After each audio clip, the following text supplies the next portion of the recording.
¿Qué tal, queridos oyentes? ¿Cómo estáis? Es lunes 17 de junio y comenzamos aquí una nueva edición de Radio Libertad Constituyente. Hoy contamos desde Londres, concretamente desde Brighton, con la presencia de Julio Arasanz, que nos va a acompañar, y también contamos en Somosaguas con don Antonio García Trevijano, con Pedro Manuel González y Pedro Gómez al sonido. ¿Qué tal? ¿Cómo estáis? Bueno, don Pedro, que está con nosotros hoy, que es poco habitual contar con él un lunes. Sí. Y con Pedro, y el día de hoy es gris en el cielo y luminoso en la tierra, sobre todo en la tierra española. Es luminoso porque después de 36 años me dice nuestro amigo, colaborador de nuestro movimiento y nuestro en Londres, una noticia que me deja, primero, muy contento y segundo, una noticia que a todos los seguidores del movimiento les va a dar la categoría y el caché de que por qué me siguen, por qué están a mi lado. Y es la noticia que va a comenzar este diario, esta radio. Así es, Julio. Cuando quieras nos puedes comentar lo que has averiguado allí desde Londres. Vamos a ver. Sabéis que buenos días a todos y buenos días a los oyentes. Sabéis que Julian Assange, que es el mayor responsable de la filtración de cables de la diplomacia norteamericana y de las actividades que realizaba y que realiza. Y que está refugiado en la embajada de Ecuador en Londres. Efectivamente, este señor australiano lleva un año refugiado en la embajada ecuatoriana de Londres. Bueno, la cosa es que él, este año que ha estado ahí escondido, pues ha estado, evidentemente, haciendo lo que mejor hace, que es buscar información mediante Internet. Lo mejor que hace es que sabe espiar como nadie, ¿no? No, desde luego. Es el mejor espía del mundo. Desde luego, no me extraña que algunos gobiernos quieran meterlo en la cárcel. Claro. Porque quiero decir, en algunos casos, como pasó en la filtración de Wikileaks of Afghanistan, la información era iluminadora y embarazosa en muchos casos, puesto que eran documentos que se desconocían por completo. También se hablaba ahí de actuaciones de las tropas españolas, que yo no sé si eso salió ¿En qué guerra? ¿En qué guerra? En la guerra de Afganistán. Pero bien, el tema que nos ocupa hoy, para conocimiento de cualquier español que quiera saber cuál era la postura de los analistas de la embajada norteamericana, principalmente en los años 70. Es curioso porque vienen pues documentos. Os doy la dirección se llama Public Library of United States. Y bueno, los años tienen que ser entre los años 1973 a 77. Es desde el año 74, cuando ya empiezan, sí. Hasta el año 76. Lo último es cuando la ley de reforma política, creo que se llamaba, de Suárez. Cuando, efectivamente, que además ellos en ese comentario que hacen, dicen que es algo que va a dividir a la oposición, y creo que consiguió su objetivo plenamente. ¿Usted qué opina? No, ahí se equivocaron.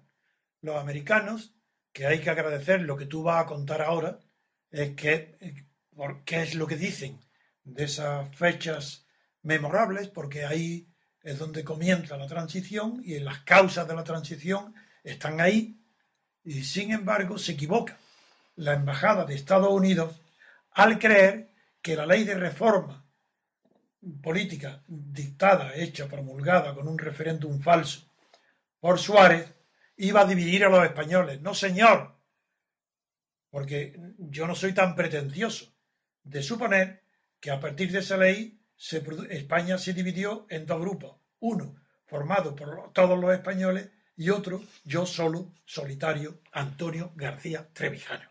Eso fue la ley que me dejó solo, porque todos los demás partidos clandestinos me traicionaron traicionaron el documento que firmaron en mi despacho, que lo tengo yo, con sus firmas, el original, comprometiéndose, pero unos meses antes de la Constitución, 2 meses inmediatas en fechas anteriores, a no aceptar ninguna constitución que no ofreciera a los gobernados, al pueblo español, uno, la posibilidad de elegir libremente entre monarquía y república. Segundo, no aceptar la legalización de ningún partido político si no fuera simultánea a la vez que todos los partidos. Nada de esto se ha cumplido. Y esa traición fue debida, se equivocan los americanos creyendo que los españoles eran como ellos, donde habría idealismo, moralidad. Y no, aquello fue una traición pura y una inmoralidad absoluta. Y los americanos no podían suponer que el oportunismo de la clandestinidad, es decir, el oportunismo del Partido Comunista, era exactamente igual de intenso que el oportunismo del falangista Suárez, jurando lo contrario de lo que había jurado Franco. El Partido Comunista y Suárez, la misma falta de moralidad, la misma falta de ética. Y no hablo del Partido Socialista, porque eso es sabido desde el que se fundó en el siglo, 2 siglos antes. Bien, continúa. No, los cables van, me he metido ahora en la página para comprobarlo. Y sí, lo que debo estar impacientes, yo estaba, ya me has dicho de qué va, pero sigo, creo que todos los lectores, los oyentes estarán impacientes de que digas, en resumen, muy poco, qué es lo que dicen los... Hombre, lo que dicen es que usted era el jefe del cotarro. El cotarro era nada menos que la oposición a Franco. Nada menos que bueno, en un principio habla de Junta Democrática y Conferencia Democrática. Y luego la Platajunta. Efectivamente. Y lo que pasa es que a usted creo que lo meten en la cárcel y cuando lo que dice en el... Lo que dice en el... A ver. Lo que dice es que a raíz de ponerlo a usted en la cárcel, como usted era el secretario de la Junta, a partir de entonces... No era el secretario, era el jefe, el coordinador. El título era coordinador. Vale, ellos lo he traducido del inglés, ellos dicen secretary. Bueno, secretario general, sí, coordinador. Sí, secretario es ministro también en Estados Unidos. Era el responsable.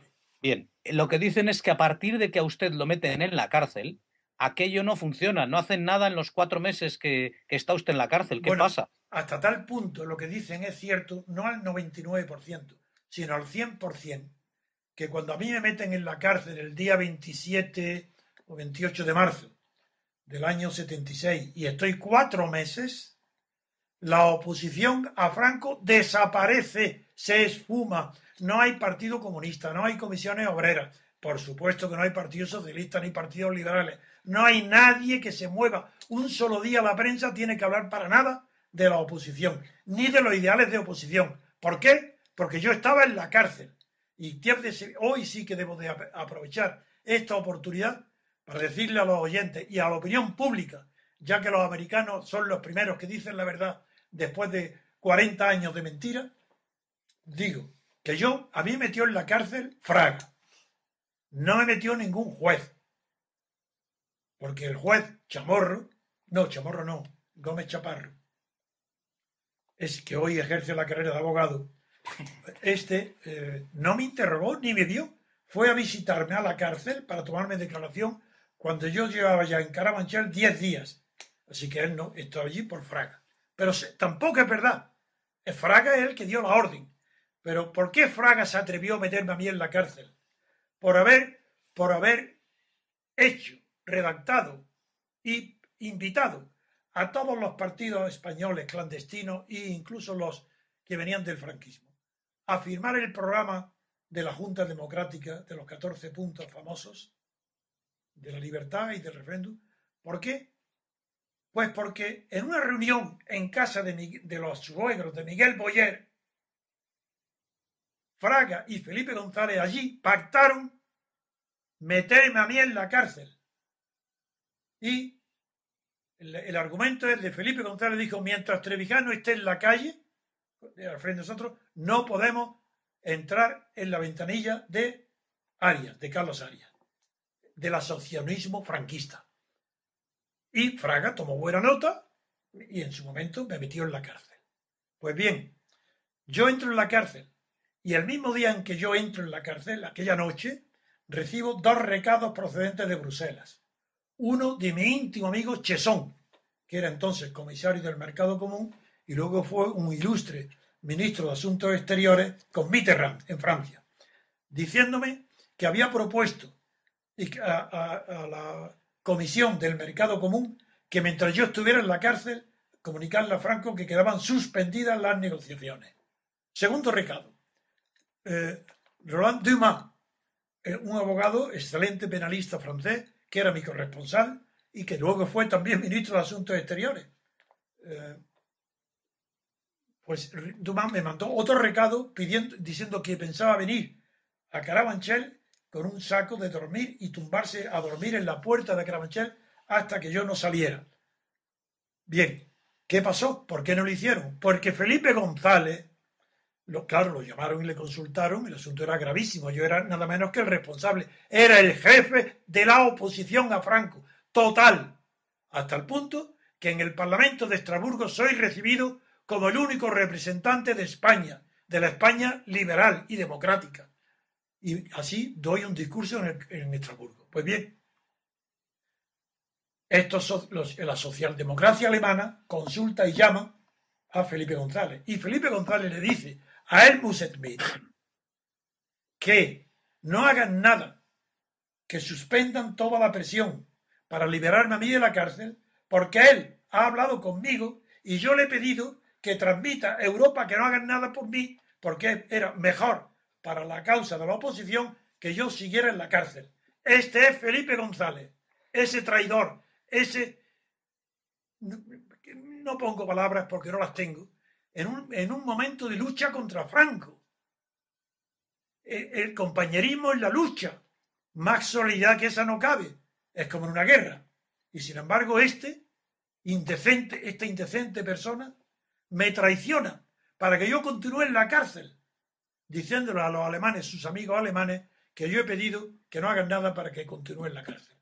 Eso es un inciso que comunico para que los oyentes sepan la verdad de lo que está diciendo ahora los papeles del Departamento de Estado, que ha revelado ahora, están en los secretos de Wikileaks. Los cables diplomáticos comprenden desde el 4 de octubre del año 74 hasta el último en el que se cita usted, porque obviamente hay más cables, pero yo solamente he buscado su nombre, hasta el septiembre del año 76. Y bueno, pues claro... Septiembre.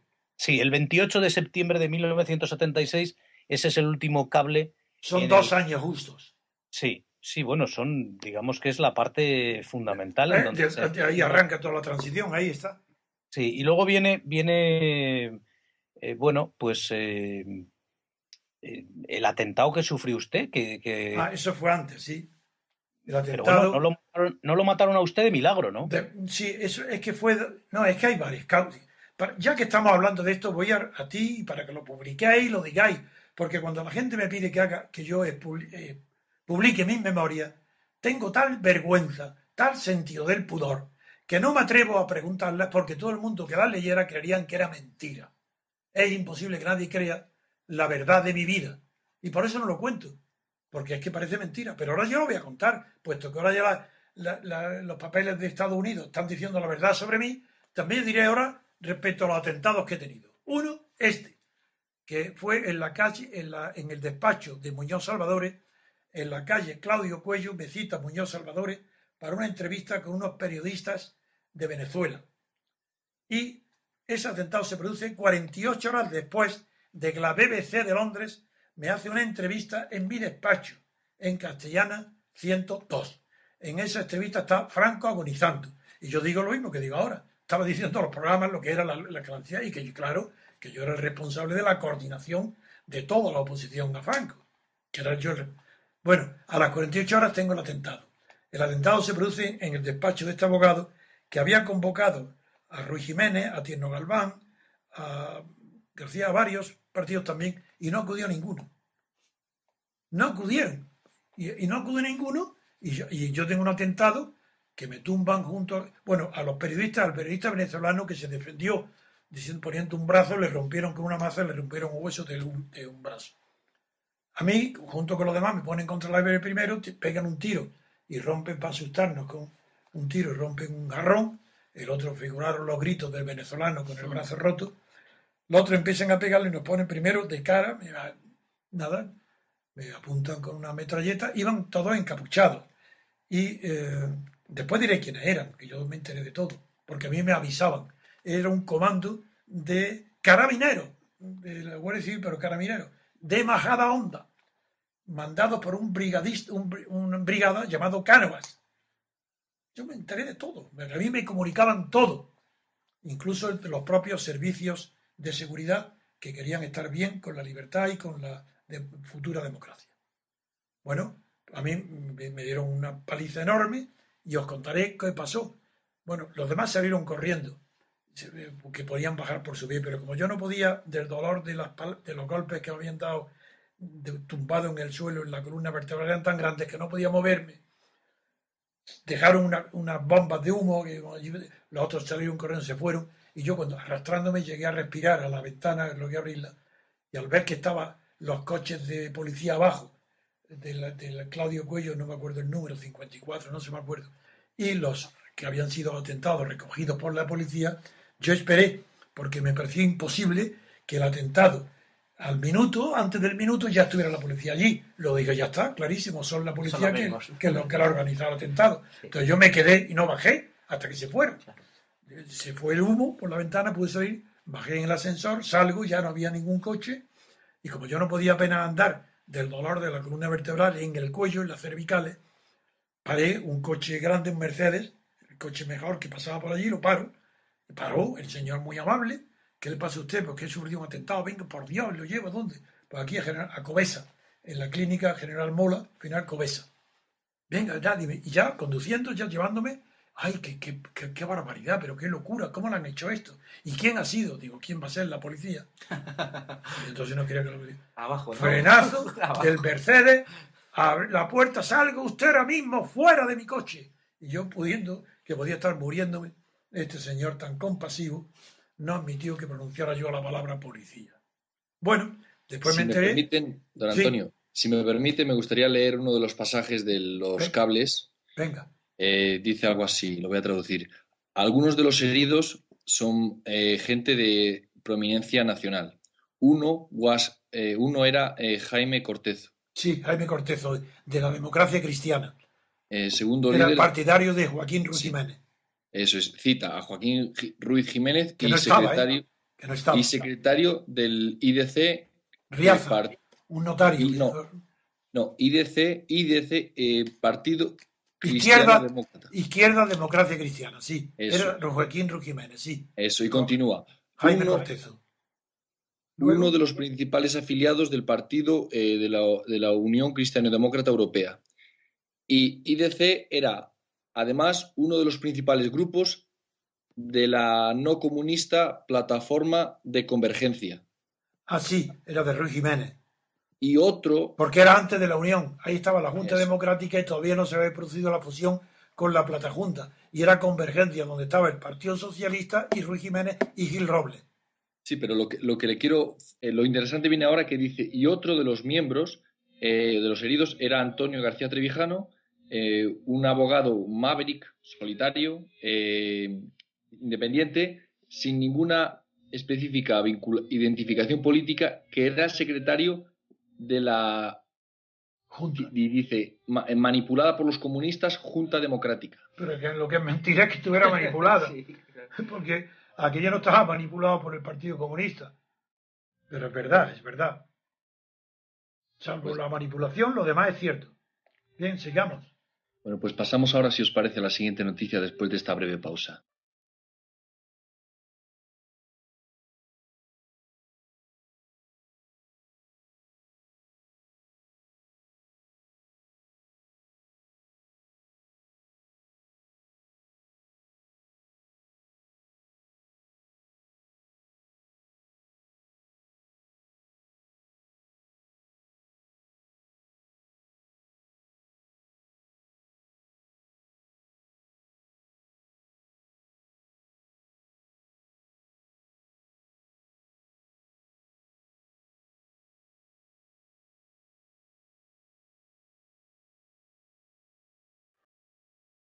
Perdón, Jesús. perdón, Jesús. Es que una de las cosas que responde a la verdad de lo que ha dicho don Antonio y otros muchas veces, pero él, pues bueno, por experiencia personal, es que la embajada norteamericana identificaba la, todo lo que estaba alrededor del Partido Comunista. Comunista con un gran peligro. Claro. Quiero decir, ellos en todo momento separan a don Antonio y a otros miembros independientes. También cita a Andreu Abelló. Claro, porque es un antiguo republicano que estaba presidiendo la Asamblea de Cataluña y Sí, que estaba en la Junta Democrática.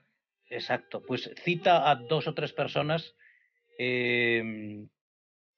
pero hace hincapié constantemente, como ha dicho muy bien Jesús, en que está manipulada por el Partido Comunista. Es más, en uno de los pasajes dice que le están utilizando a usted Uy, porque usted es una figura prominente con grandes contactos con negocios y con grandes industriales. En un momento contactos dice, con personalidades importantes tanto en España como en Europa. efectivamente, Es verdad, lo es verdad. citan. ¿Usted cree que el Partido Comunista lo utilizaba a usted? Jamás, porque jamás ni lo intentó. Santiago Carrillo podrá tener otras eh, defectos para una persona que no idealista, pero de luego el que no tiene es que no era tonto y él sabía que manipularme a mí sería la inmediata disolución de la Junta Democrática. Era imposible que el Partido Comunista pudiera manipularme. Cualquier persona que me conoce sabe que para manipular se falta dos cosas. O bien una persona poco inteligente, que es manipulado sin que se dé cuenta, o alguien muy ambicioso, pero con muy poca personalidad, a ser secundón de otros y se deja manipular porque de esa manera ocupará un puesto de relumbrón, pero sin poder ninguno. Ninguna de esas dos condiciones se ha dado jamás en mi persona. Y a mí no me podía manipular el Partido Comunista. En todo caso, yo podía manipular al Partido Comunista, como así fue. ¿Y por qué se acabó? ¿Por qué el partido? Mira, en primer lugar, cuando yo formé la Junta Democrática, a la primera persona que invité, porque fue mi método de formar la Junta y organizar la oposición a Franco, no se parece a nada de lo que antes había intentado, y ese original fue porque yo no invitaba a grupos, ni a partidos, sino a personas, con el compromiso de que mantener secreto ese pacto y que ellos trabajaran dentro de su partido para llevarlo al terreno donde habíamos pactado. De esa manera, la primera persona con la que pacté fue con José María Lasarre, que era del Partido Nacionalista Vasco, que lo he contado varias veces. Tenía cáncer, venía a curarse en Madrid, vivía en el Hotel Alcalá, en la calle de Alcalá, y ahí me entrevistaba yo con él, le puse los puntos que luego serían los de la Junta Democrática, los aceptó y ya acordamos, uno, que permaneciera en secreto, salvo para el partido del PNV, que le informara y que él actuaba en representación del partido, no como persona. Me lo ratifica y entonces le doy la letra A, porque era el primero. Pero el segundo fue Andreu, precisamente el que ha nombrado los americanos. Estaba de presidente de la Asamblea. Este era un republicano de la Segunda República y un tipo típico, de figura de aquella época de la República, de cacique, acostumbrado a muñir, a pactar, no solo por ser un catalán típico, sino porque era un tipo pactista. Y cuando yo le puse y acepta, le dije que era para que él lo comunicara a la Asamblea de Cataluña y sin saber que existía ya una letra A él le dije, tiene la letra B, pero no dije quién era la que aceptara, que me comunicara la aceptación por la Asamblea de Cataluña. Y me lo comunicó. Como él estaba acostumbrado a esos trapisondas de los antiguos caciques de la España de la República, no me dijo, me ocultó que él no había informado de nada a la Asamblea. Y eso provocó grandes conflictos cuando ya más adelante ya yo fui a Barcelona, me reuní con muchos miembros de los partidos y los encontré que estaban en una hostilidad porque no conocían que la delicadeza que tuve de de invitar a la Asamblea enseguida con el número B. Y por eso ellos seguían pendientes de lo que luego se llamó la autoconvocatoria. que no querían ir a ningún sitio invitados por nadie, sino que eran ellos mismos los que se invitaban cada uno al suyo. Bien, así, de esa manera, y fui formando la Junta y triunfé porque fue persona a persona. Y luego, para la Plata Junta no, para la Plata Junta fue una negociación en mi despacho para fundir la Junta Democrática con la convergencia de Ruiz Jiménez Gil Robles y el Partido Socialista y el MC, pero sobre la base de que no se discutía, jamás no se tocaron ninguno de los puntos esenciales. En eso yo era intransigente. Y el Partido Comunista, Santiago Carrillo, me amenazaba muchas veces, diciendo que si yo no cedía, que estaba pensando en salirse de la Junta, porque no aceptaba que yo fuera tan duro, lo que él llama duro, intransigente en principio. Yo creo que una persona no puede ser dura si es intransigente en cuanto a la libertad, o en cuanto a la verdad, o en cuanto a la subordinación de todo lo que se haga a una aprobación de los gobernados del pueblo español. Sí, era intransigente, soy intransigente, porque todo pacto que no sea intransigente para la verdad o la libertad es un pacto de corrupción ideológica. Y yo no estaba corrompido ni entonces ni ahora. Por eso, cuando he dicho que dividió la ley de reforma a los españoles, con sentido del humor he dicho sí, pero la desgracia es que todos los españoles estaban de un lado y yo me quedé solo en el otro, y recordé el chiste de esa madre orgullosa de que presencia un desfile militar enorme y va todo el mundo, ve a todos los soldados, salvo uno, que era su hijo, que iba marchando bien, mientras que todos los demás iban con el pie cambiado. Pues así pienso yo. Yo he marchado bien y el pie cambiado lo han tenido todos los partidos de oposición a Franco. Todos. No Suárez, porque eso es lo que se podía esperar de los franquistas o de los falangistas, que juraran en falso como todos, pero de la oposición clandestina abandonó todos sus ideales, porque el ideal de la oposición a Franco no era la conquista de las libertades personales. Eso ya estaban prácticamente casi todas hechas. Solamente no poner límites a la libertad de asociación o de expresión, era una cuestión de grado, pero lo demás estaba hecho. La novedad de la libertad para la democracia consistía en que los españoles conquistaran por vía pacífica, mediante manifestaciones y huelgas pacíficas, conquistar la libertad colectiva. Y la libertad colectiva se manifiesta en la apertura de un periodo de libertad constituyente. Amigo, ese era el secreto. En lo que yo era intransigente es que no podía pasar de que se obviara un periodo de libertad constituyente, que en España no lo hubo. La Constitución se aprobó por unas Cortes ordinarias, sin periodo constituyente, sin libertad constituyente, una Constitución elaborada en secreto, y que se enteró por casualidad la opinión pública cuando Pedro Altares, en Cuadernos para el Diálogo, descubrió que se estaba elaborando una Constitución. Esa es la verdad. Y hoy me alegra, para mí es un motivo de alegría enorme que los españoles vean que no soy loco ni vanidoso, que digo la verdad. Y aunque yo esté solo diciendo la verdad frente al periódico El País, frente al ABC, frente al Mundo, frente a todos los periódicos catalanes, frente a todas las televisiones, frente a los pilares urbanos, frente a todos los que escriben sobre todos los que mienten, aunque esté solo, digo la verdad. Y todos los demás mienten. Y ahora es muy gratificante para mí que los papeles revelados por Wikileaks revelan que era verdad, que yo soy el que estoy diciendo la verdad. Y era el único que se quedó solo defendiendo la libertad política para los españoles a través de un procedimiento pacífico que yo mismo denominé de ruptura democrática. Citan la palabra ruptura entre comillas en los papeles.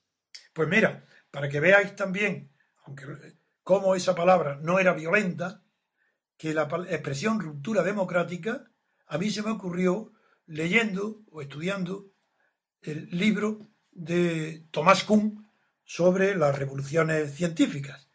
Recordáis lo que son cultos o las personas que dedicadas a la ciencia, y todo el mundo culto conoce la palabra paradigma.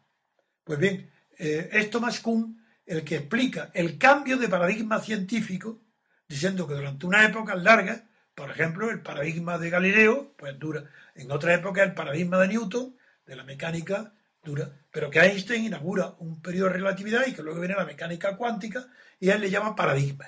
Y él dedica páginas brillantísimas, diciendo que se producen las rupturas de paradigmas. Yo digo, es un paradigma el franquismo, porque todo el mundo cree, todas las iglesias, los bancos, los industriales, todo el mundo, todo, salvo unos pocos excepciones, que era la clandestinidad, pero el 90, más del 90% de la población cree en ese paradigma. Unos de manera entusiasta, otros se acomodan a él, pero ese es el paradigma. Entonces, frente a ese paradigma, como yo proponía en mi programa, que triunfó como programa y fue aceptado por la Junta Democrática y luego por la Plata Junta, proponía un cambio de paradigma. Y ese cambio de paradigma era que en lugar de la democracia orgánica del franquismo, era que quería reformarse. Pues yo decía, de reforma no, porque no son los cambios de paradigma, dice Kuhn, se producen por rupturas. Y la palabra ruptura la tomo de la ciencia, de la historia de la ciencia, de la filosofía de la ciencia, de Tomás Kuhn. De ahí tomo la palabra ruptura. ¿Para qué? Para romper el paradigma franquista por el paradigma democrático. Para eso tenía que hacer una ruptura democrática. Para producir Don Antonio, venga. Don Antonio, ¿alguna vez va a contar usted por qué don Juan se negó a hacer las declaraciones a Le Monde? Bueno, lo puedo contar ahora, resumir ahora, porque no tengo...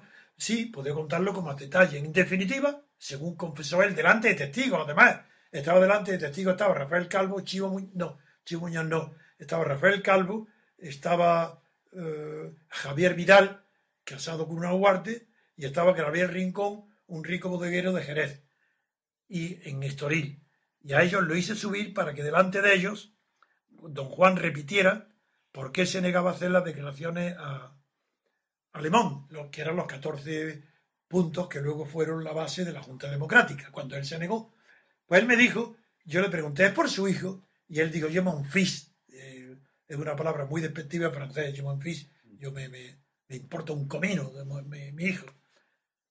No, y entonces me contó que él se había quedado, que no podía más, que se había quedado solo, pero solo hasta el punto que para entrevistarse conmigo tenía que escoger el sitio y que no se enterara nadie, porque es que hasta despedían a la servidumbre del Estoril, de su chalet, para que no tuviera, la nevera se la dejaban vacía, le quitaban los alimentos, las bebidas, todo, para reducirlo, para que abdicara todo en su hijo. Y el demonio era yo, claro, todos estaban encantados con abrirse con don Pedro San Rodríguez, porque estaban a favor de Juan Carlos, eran dos traidores.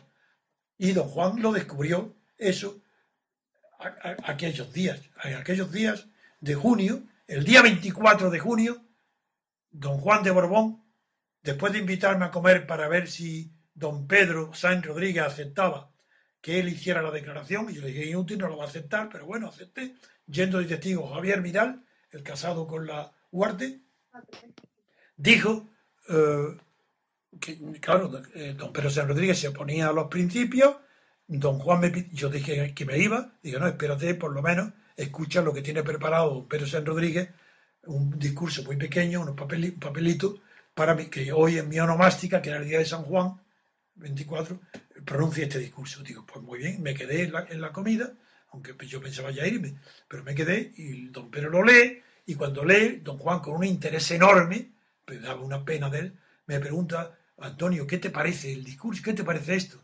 Y yo le dije, nada más, el discurso típico de un traidor, delante de don Pedro. Entonces don Pedro figuraron la cara, un color se le iba y otro se le venía, con un hombre irascible, y don Juan dice, ¿pero qué dice? ¿Qué dice? Digo, sí, lo que diga.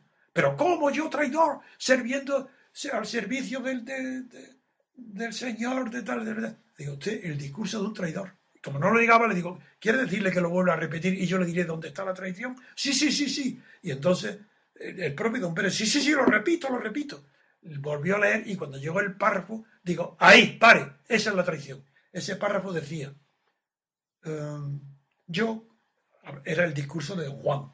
Entonces decía, don Juan decía en el discurso, yo, en tanto que titular de la corona, permaneceré atento y vigilante para que la monarquía no se desvíe de los principios. Digo, ya está, basta, es vigilante, usted es el sereno, el policía, que va a vigilar, como titular tiene el favor de vigilante, que va a vigilar el papel que el rey, en la corona, va a hacer que es su hijo Juan Carlos. Y yo, como no asisto a una comida con un traidor, me voy ahora mismo. Me levanté y me fui, dando la espalda a don Juan, a don Pedro y a Javier Vidal. Y nada más que 20 pasos he dado en la calle, en Estoril, en el restaurante, cuando me tocan por la espalda y era don Juan, que también se había salido, y me dijo, Antonio, tienes razón, estoy rodeado de traidores. Y don Pedro también es un traidor, es verdad, no lo sabía. Pero no te vayas, vente a la casa de Darcourt, mi secretario, y ya hablamos. Me llevó en su Volkswagen y allí me contó todo lo que estoy contando ahora, que estaba por su mujer, sus hijos, sus hijas, todo el mundo haciendo una presión y que no podía, no tenía fuerza. Que digo, me dice, tengo la desgracia que la única persona leal que he conocido en mi vida eres tú y eres republicano. Esa es la verdad. Bien, venga, sigamos. Si os parece, vamos a colocar en nuestro diario los enlaces a los cables de Wikileaks. Sí, que lo lea todo el mundo. Ahora esto sí que es noticia, esto hay que celebrarlo. Es decir, porque para los historiadores es una vergüenza, para todos los historiadores de España, que ya han saltado como si yo no hubiera existido. Eso es vergonzoso. Es señal que no hay un solo historiador respetable en España, ni uno solo. ¿Y cómo quedan los reportajes de la Prego? Figúrate los reportajes. Sí. Pues yo he estado repasándolos ahora y he visto citaciones a la ley electoral, citaciones a los nombres que los partidos deben tomar. Se cita incluso Partido Popular en el 76, Fíjate. Cuando se comenzó como Alianza Popular y se renombró en los 90. Es muy interesante y os los pondremos accesibles para todos para que le echéis un vistazo. No, este programa hay que agotarlo con esto y pedirlo. Esto es una bomba. Es una bomba no solo porque es mi vida, sino porque es la verdad. Ahora sí podría escribir la memoria, porque si están ratificados ahí, ya no tengo que justificarme. Pero claro, figuraros cuando cuente, que lo voy a contar, que ellos cuentan un atentado, ese que tuve, pero es que tuve después de eso, antes de eso, hubo 2 intentos frustrados de matarme, no atentados para que de herido, sino para matarme. Y esos 2 atentados para matarme fueron acordados en Consejo de Ministros bajo Franco. Y en uno de ellos vino a avisarme que venían a matarme, que iban a matarme, el ministro de Justicia, don Antonio María Oriol, un hombre, un caballero honorable, muy católico y muy franquista, pero que tuvo la decencia de venir a decirme que huyera, porque yo había sido su abogado y consejero en unos asuntos profesionales, me conocía y vino a salvarme la vida. Una vez. Don Antonio, y también usted me comentó una vez que la alternativa democrática precisamente se escribe con cierta premura. No. Es verdad, me alegro que te lo acuerdes. Yo escribí el libro de Alternativa Democrática, es un libro mediocre. Bueno, yo lo digo, es un libro mediocre. Tiene el mérito del momento en que sale en el año 77, donde denuncio todo lo que hay ahora. Pero digo que es mediocre primero, porque conscientemente yo utilizo un lenguaje que parece marxista. Yo que no soy marxista, y nunca lo he sido, y sin embargo soy consciente que nadie va a comprender en la izquierda lo que yo estoy diciendo si no lo pongo con unas palabras y términos que pueden parecer marxistas. Y la gente es tan tonta que yo sabía que creerían que era marxista, y no lo soy, y basta que uno lo lea, es todo lo contrario, antimarxista. Y sin embargo, está escrito en lenguaje marxista para que me entiendan. Segundo, yo estaba seguro que me mataban, pero seguro. Pero ¿sabéis quién yo quería que me mataba? Pues no iba muy descaminado, Agentes o sicarios del Partido Socialista. A quien yo tenía miedo de que me mataran era el PSOE. Y os voy a explicar el día y el momento en que se cuajó esta ignominia y este temor mío. En la calle del Limón, sede del Partido Carlista, se convoca una reunión clandestina de la Plata Junta, donde asisten de toda España muchísimos miembros, bueno, la más numerosa de todas, por lo menos había 40 o 50 miembros de la Plata Junta, en la Limón, para designar 2 representantes de la Plata Junta que se trasladarán a Valencia para pactar, negociar un documento, no pactar, sí, para hacer un documento conjunto y que no haya ninguna plataforma fuera con la Asamblea de Cataluña y con la Asamblea del País Vasco. Bien, esa reunión está presidida por mí, porque soy el que presido, coordino y dirijo todas las acciones de la Plata Junta. Y antes de empezar la reunión, yo mismo digo que no soy candidato. Pregunta el secretario, que no sé quién era, o propuso a alguien en una voz, ¿quién se quiere presentar para ser designado para ir a la unión de todas las plataformas en una sola? Y yo me adelanto y digo, a mí no me elijáis ni votáis, que yo no voy a ir. Yo no quiero ir. Hay cosas mucho más importantes que hacer aquí y aquí no se puede faltar ni un día. Bien, y no me digo, por tanto, votar a quien queráis, a mí no. Y se presenta candidato Mújica, se levanta y dice, yo me presento candidato, Enrique Mújica. Se levanta otro, que es Simón Sánchez Montero, del Partido Comunista, y dice, yo me presento como candidato. Muy bien, nada más, había dos nada más. No recuerdo si hubo otro, creo que así había uno del Partido Carlista, me parece que presentó uno, pero no estoy muy seguro. Recuerdo esto porque, bien, se reparten los papelitos, se pone y uno sale una boina, no sé cómo me hizo gracia, porque no era un sombrero, era una boina para recoger los papelitos de la votación. Cogen y se los dan, los traen a la mesa y los va leyendo allí el secretario. Yo no, claro. ¿Y cuál es mi extrañeza? Que empiezan a leerlo, los nombres de los dos, bueno, y empiezan a salir, ¡pum! Y empieza a salir mi nombre. Como yo había dicho que no me votaran a mí, sale mi nombre, Simón Sánchez Montero, y yo, total, yo saco de 30 votos, saco el 90% y el 20% Simón Sánchez Montero. Entonces ya, claro, habiéndome elegido, después de haber dicho yo que no me eligieran, pensaba yo que allí había algo que sabían más de lo que yo creía. Y como yo no quería descubrir nada contra el PSOE para no disminuir la unidad, pues lo acepté. Bueno, pero entonces se levantó, en aquella misma sesión, se levanta Enrique Mújica, con un papel, un folio en una mano, agitándolo. Y dice, el PSOE somos moralmente incompatibles con el señor García Trevijano. Moralmente. Y mañana os enteraréis en la prensa, agitando un papelito, y se fue. Bien. Yo tuve en ese, como conocía tan bien al PSOE y lo que era y de lo que es capaz y de lo que ha hecho siempre, y tengo tal conocimiento de la historia que yo digo, estos me matan ahora.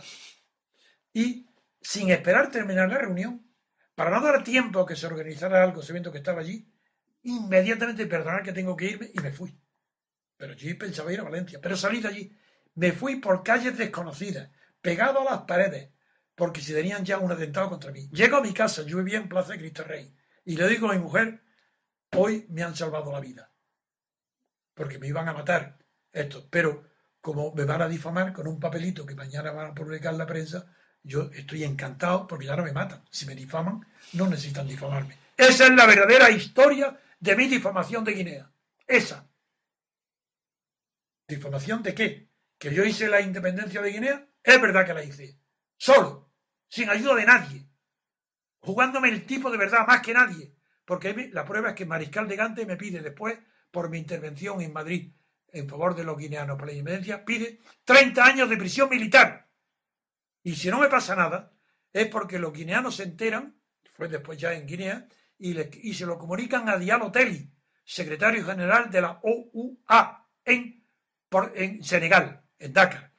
Y Diallo Telly pone un telegrama a Franco diciendo que si en 48 horas no sobreseen, no archivan la causa abierta contra mí por mi ayuda a la independencia de Guinea, que África entera rompe relaciones diplomáticas con Franco. Esa es la verdad, se quiera enterar o no, la prensa española, los partidos políticos y todos aquellos que han enterrado mi nombre para ocultar su traición, su vergüenza, el haber incumplido todo lo que prometieron.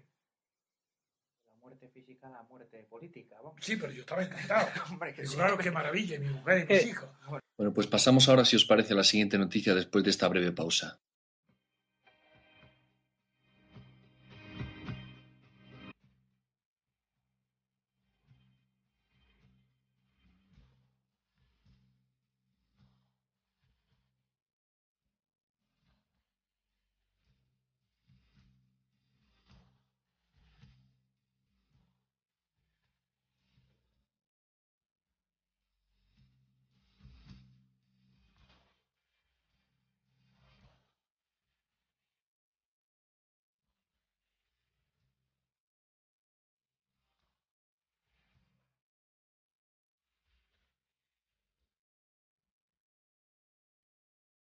Don Antonio, es que hay un cable Hay un cable en el que se recoge lo que pasó, ¿eh?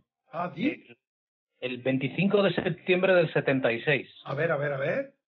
Sí, ahí exactamente lo que acaba usted de decir. No me lo puedo creer. ¿Cómo? Sí, No iba a le decir. leo textualmente. Venga. Uy, por Dios, qué alegría.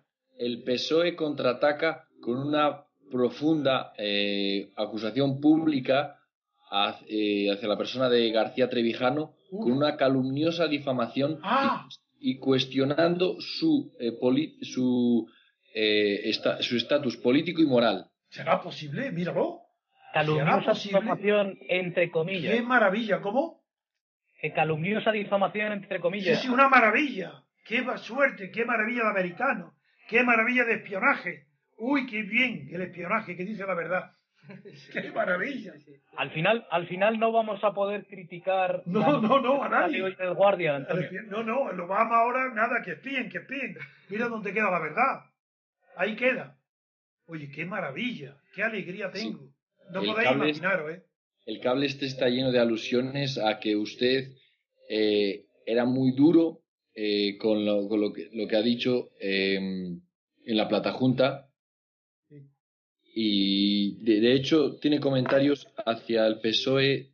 Vamos a ver si lo podemos traducir, porque va a ser muy, muy interesante. ¡Qué maravilla! ¿Y Mújica cómo queda con todo eso? Los sinvergüenzas y granujas del PSOE. Pero bueno, lo cita también a Mújica mucho. Él fue el que entregó los papeles. ¿Y sabéis lo que pagó a un guineano? ¿En qué consisten los papeles? Esto tampoco se sabe, y lo voy a decir ahora. Era un papel en blanco, quiero decir, sin firmar por nadie, pero tenía el membrete arriba, Ministerio de Asuntos Exteriores de Guinea Ecuatorial. Era el membrete de imprenta, firmado por nadie, y una lista de trabajos hechos por Trevijano. Diciendo, trabajo realizado por Trevijano para el gobierno de Guinea Ecuatorial. Y esos trabajos consistían, primero, que yo era el dueño de todo el café, cacao y la madera de Guinea, cuando solamente había estado allí yo unos días. Y nada, habían pasado años, nada. Segundo, y además, cuando el Ministerio de Asuntos de Comercio español publicaba por el clearing, como no tenía moneda convertible, quiénes eran los dueños actuales del café, cacao y madera. Porque como no había moneda, venían sus nombres. Y claro, eran los amigos todos de Carrero Blanco, mis enemigos. Esos eran los dueños. Segundo, que aparte de decir que eso es verdad, que es el tratado del concordato con el Papa, pero lo dicen, ¿por qué? No es ninguna extravagancia. Es que yo cuando me fui a Guinea, al primer año no fui, 2 años después, porque yo no estaba de acuerdo con Macías, porque Macías nombró a 2 traidores, y yo, igual que para mí no admito la traición, tampoco la admito para otro. Pues cuando le dieron un golpe de Estado, yo me negué a ir porque él se lo buscó, nombrando a 2 traidores.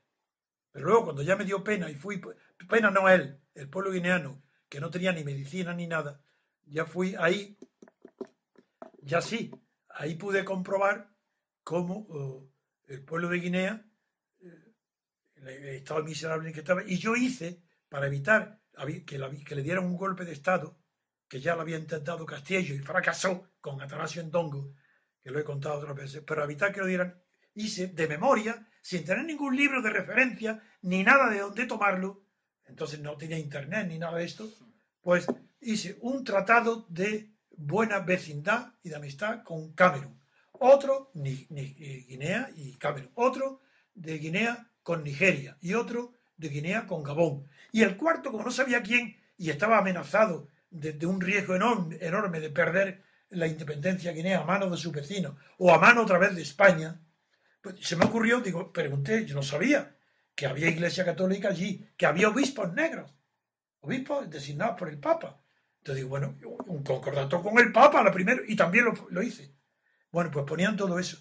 Y también decían en los papeles que yo redactaba las sentencias de muerte de Macías contra sus adversarios, enemigos. Cuando la acusación que circuló después, años después, sobre Macías, era que eliminaba a sus enemigos sin juicio.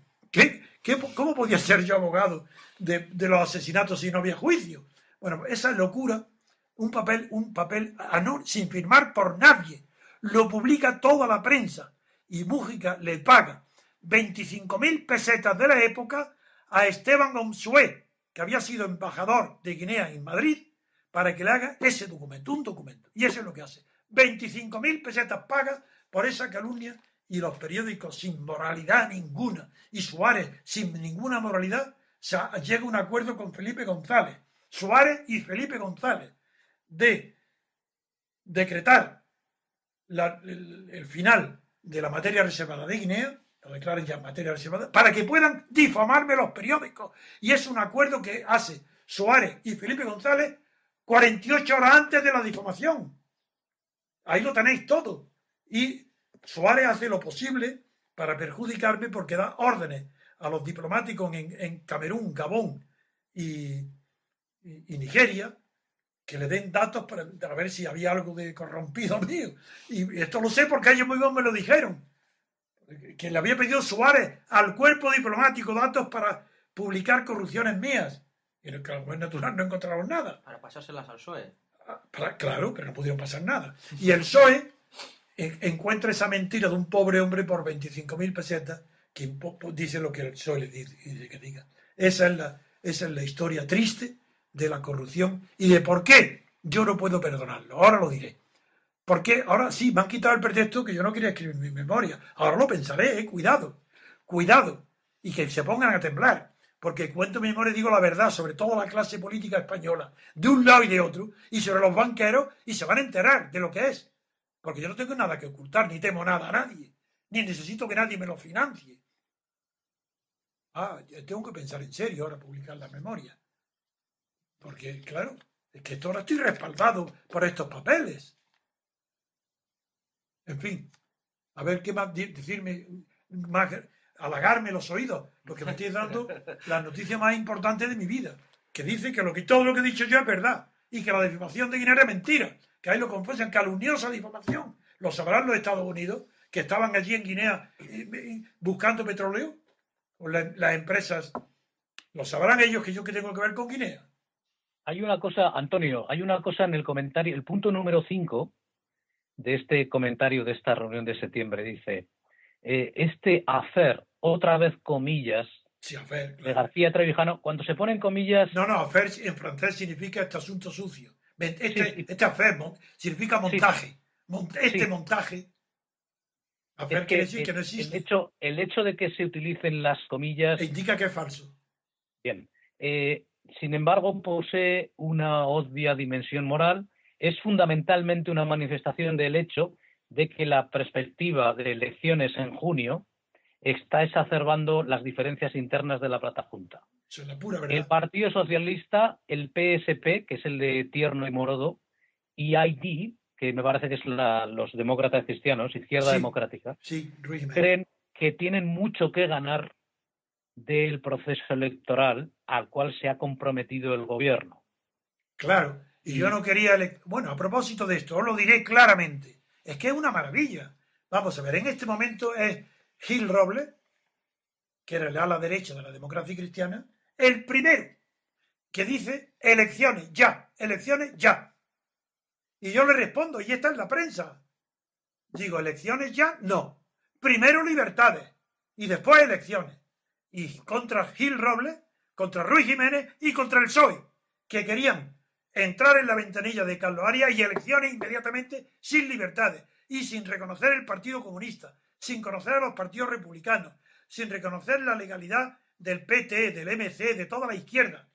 Y contra ello yo digo, me levanto contra Gil Robles diciendo no.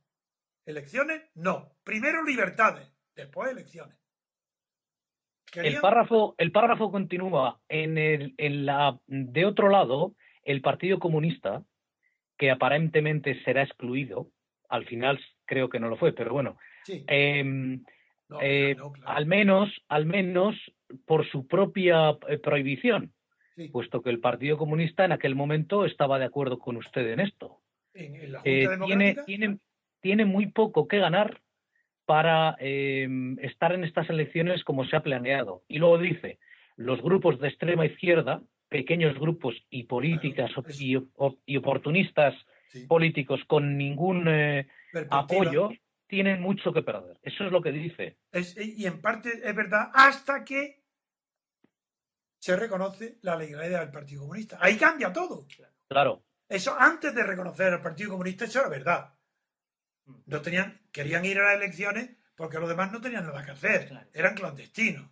La democracia cristiana era franquista. Es más, en esa época, cuando yo dije que Gil Robles se equivocaba al pedir elecciones antes que libertades, dije por qué, y ahí está en la hemeroteca. Digo, es que la democracia cristiana todavía no se ha enterado de que no tiene clientela, que la clientela de la democracia cristiana es el franquismo, que la democracia cristiana era Franco, y eso lo he dicho entonces. Y digo, es un error. Tiene primero que haber un periodo de libertades para que la democracia cristiana se separe del catolicismo, del catolicismo que ha apoyado al franquismo, de la Iglesia. Y eso lo dije entonces, y lo sigo repitiendo. ¿Y qué prueba? Que se presenta la democracia cristiana, se presenta Gil Robles, Ruiz Jiménez, y no sacan ni un solo diputado. Eso yo lo había dicho antes de las elecciones. Yo no necesito los resultados para tener cabeza. Pero sin embargo dirán, pero el Partido Comunista cree que me iba a manipular a mí, figuraron. El Partido Comunista era incapaz de estos raciocinios. ¡Incapaz! El punto 6 dice que el secretario general de Izquierda Democrática, que se llamaba Jaime Cortezo, sí, señor, nos dijo, o sea que estaba en contacto con la embajada. Sí, mucho. Que seguían existiendo muy buenas razones para mantener la coalición junta y que sería prematuro especular con una división entre algunos que están a favor de la elección y otros que están en contra de las elecciones. Claro, y luego pone entre paréntesis el Partido Socialista y UGT, remarcando su descontento, han indicado que ellos no contemplan romper, breaking up, la plata junta. Cortezo añadió, sin embargo, que el PSOE, el PSP y la ID, o sea, la Izquierda Democrática, sí, Demócratas Cristianos, están bastante preocupados sobre esta divergencia de intereses. Sí. Ellos enviaron a la última sesión de la Plata Junta, que es mi despacho, todo eso es mi despacho, representantes de segundo nivel para demostrar su descontento. Es cierto, es verdad, eso también es verdad. Pero claro, es que se cambia por completo cuando el Partido Comunista es legalizado. Porque entonces el Partido Comunista es el que quiere las elecciones ya. Todo el problema se centra entonces en el sistema electoral. Hay otra reunión de Fraga y Felipe González bajo el gobierno de Carlos Arias, antes de que se nombra Suárez. En esa se centra la discusión sobre el sistema electoral. Y Fraga quiere el sistema mayoritario, como el de Francia y como el de Inglaterra, no es mayoritario, es minoritario, pero el uninominal, elegir un solo diputado por cada distrito electoral. Y Fraga era partidario no porque tuviera escrúpulos doctrinales o conociera bien la teoría de la representación política, que no la conocía tampoco. Sus libros son malísimos, son vulgares copias de doctrinas falseadas y no hay nada de importante en su obra, sino porque él creía que los franquistas, por los cargos que tenían, el Alianza Popular eran los más conocidos de España, y que si hubiera unas elecciones iban a ser elegidos las personas conocidas, que eran ellos. Podían utilizar las infraestructuras del franquismo. Naturalmente, y eran ellos los únicos conocidos, por eso quería el sistema uninominal. Ayuntamientos. Y se enfrentó con Felipe González, que quería el sistema de lista, que sabía que ellos no eran nada, claro. Si eran 4 pelagatos, si no tenían números, no tenían nada. Pero si le dan a nada el sistema de listas proporcional, sistema de listas, esa nada la convierten en un todo. Claro. Y eso es lo que le dieron a Felipe González y al Partido Comunista. Le dieron el sistema de listas. Y por eso ya cambió todo lo que dicen ahí. No tiene sentido si no se parte de la base que eso era válido hasta que el Partido Comunista se reconoció legalmente. Entonces cambió todo.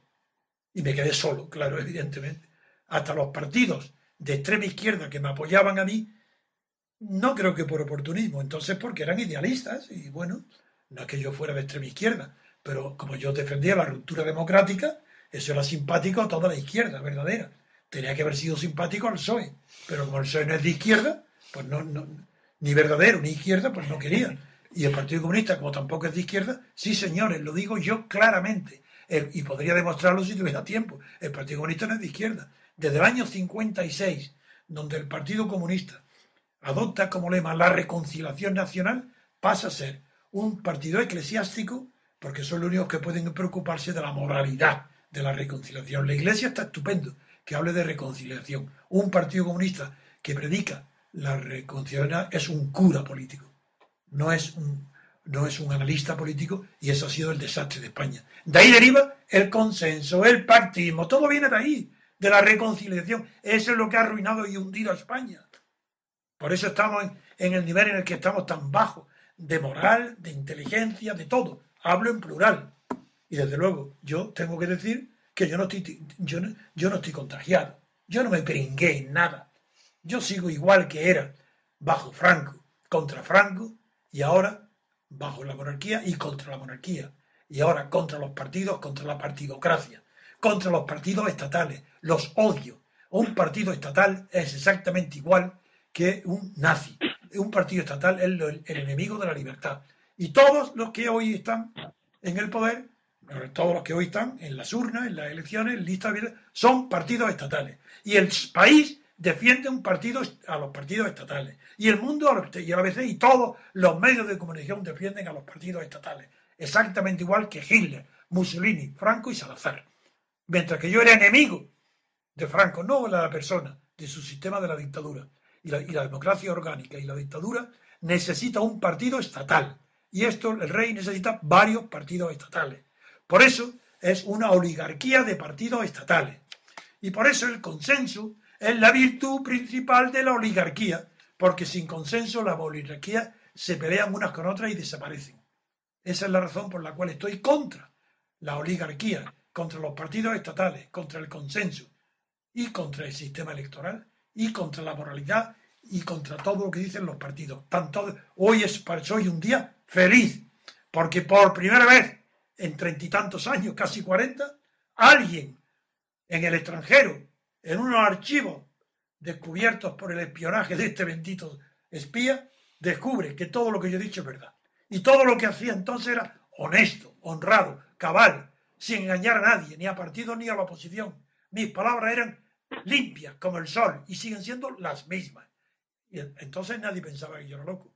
Porque un mes antes, ¿qué va? Un mes antes, 15 días antes de que Suárez invitara a la Comisión de los 9 a la Moncloa para pactar con ellos lo que fue la transición, y que yo no fui como es natural, 15 días antes todos esos partidos que me difamaban o me criticaban pensaban igual que yo, aceptaban mis principios los 14.